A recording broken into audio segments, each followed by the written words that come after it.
Samsung's Note series is back for another spin around the sun, and this year's model is all about focus.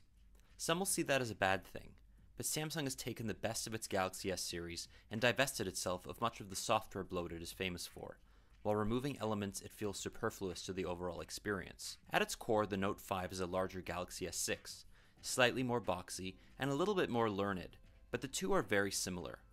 First, the screen. The 5.7-inch QHD display is gorgeous and easily one of the best ever to ship on a mobile device. It's bright and sharp, but that's to be expected from Samsung these days.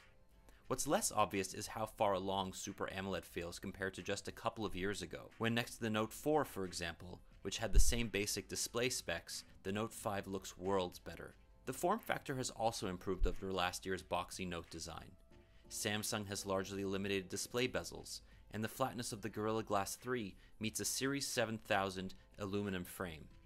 And the back is a mirror image of the curved Galaxy S6 Edge Plus, making it easier to rest your fingers in the grooves, especially useful when held in one hand.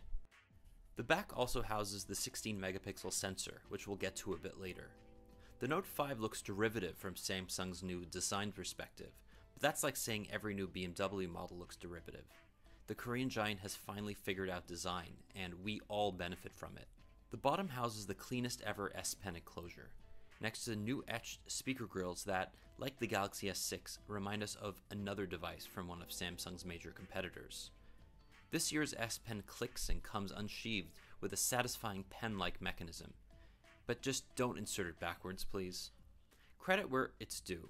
The Note 5 software, a modified version of Android 5.1, is a big upgrade, both in aesthetics and performance from just a year ago. Powered by Samsung's own Exynos chip and 4GB of RAM, the Note 5 is one of the smoothest Android experiences I've had to date, and lacks the janky slowdown we saw in the Galaxy S6 when it shipped in March.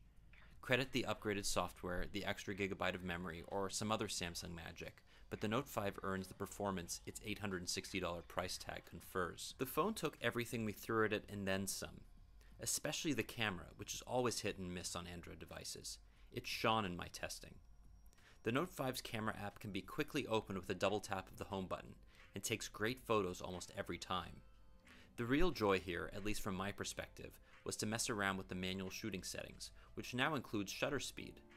The lens can focus really close to its subjects, getting the kind of amazing depth of field you're only used to getting from an expensive camera. If you're into taking notes or annotating documents, and, well, who isn't, the S Pen is also much improved over last year. Not only can you jot a quick note or scribble from the home screen, but new features like scroll capture and an improved S Note app make using the pen more efficient and more fun. But here's my question. How much use does the typical Note owner get from the S Pen? Say the Note 5 and the Galaxy S6 Edge Plus were the same price, which they're not, but let's pretend for a minute. Would having the S Pen sway you to buy the phone over its curved counterpart? After the admittedly brief honeymoon period, I always find myself forgetting the S Pen exists, preferring to type like I always have. On the other hand, I know many people who swear by their S Pens, or at least they tell me they do, perhaps to justify the purchase. An expensive phone should have tremendous battery life, right? Well, the Note 5's battery doesn't last particularly long, enough to get through a relatively heavy use day. But it can be quickly topped up. It supports wireless charging using both the Qi and PMA standards, which is nice, but it's the phone's fast charge abilities that are so impressive. Going from empty to full takes just over an hour and a half, but getting to 40% should take just over 20 minutes, which is an amazing way to quickly jumpstart your phone. Samsung's made a great phone this year, but it's increasingly obvious that the Note is just another big smartphone, despite the improvements made to the S Pen. As competitors with phones half the price make it more difficult to justify Samsung's sky-high asking prices, the company will need more than a fancy stylus to continue to differentiate. Thankfully, the rest of the phone's assets, from its beautiful display to its incredibly versatile camera and Android-leading performance, make up for it. It's just unclear how long that advantage is going to last.